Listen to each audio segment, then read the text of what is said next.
Usaping kaligtasan pa rin, kaligtasan ng mga dadalo sa simbang gabi tinututukan sa bayan ng Manaoag. Para sa detalye, alamin sa ulat ni Idol Dennis Brillante. 104.7 IFM Report.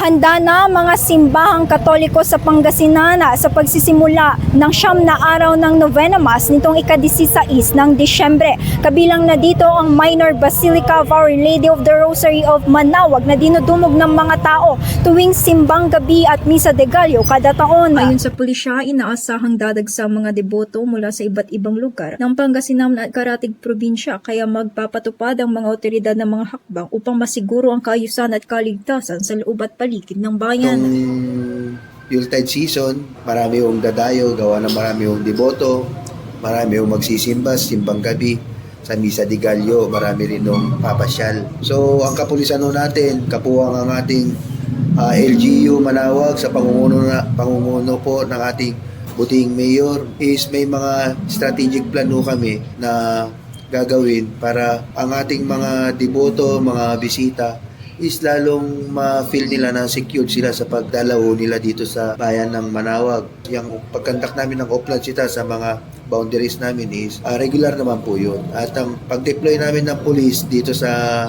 matataong lugar, kami is naniniwala na sa parang yun is matataboy natin ang anumang mga kriminal or anumang mga nagbabalak na gumawa ng Samantala, naghahanda rin ang mga vendors sa paligid ng simbahan dahil inaasahan nilang mas dadami ang mamimili at tataas ang kanilang benta ngayong panahon ng simbang gabi. Tuwing pag simbang gabi, andito po kami nagtitinda. Sa dami ng tao, marami.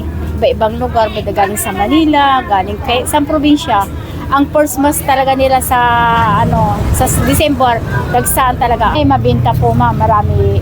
Kung minsan nga susuko na kami sa daming bumibili. Kahit di kami tumatawag, talagang lalapitan sila ay bibili sa amin ng sasalubong. Hinimok ng pulisya ang publiko na makipagtulungan na sumunod sa mga patakaran at mag-ingat upang maging maayos at ligtas ang pagdiriwang ng simbang gabi sa Manaoag. Kasama mo mula rito sa IFM News Dagupan, ito si Idol Dennis Brillante, Tatak, IFM. IFM News. IFM News. IFM News.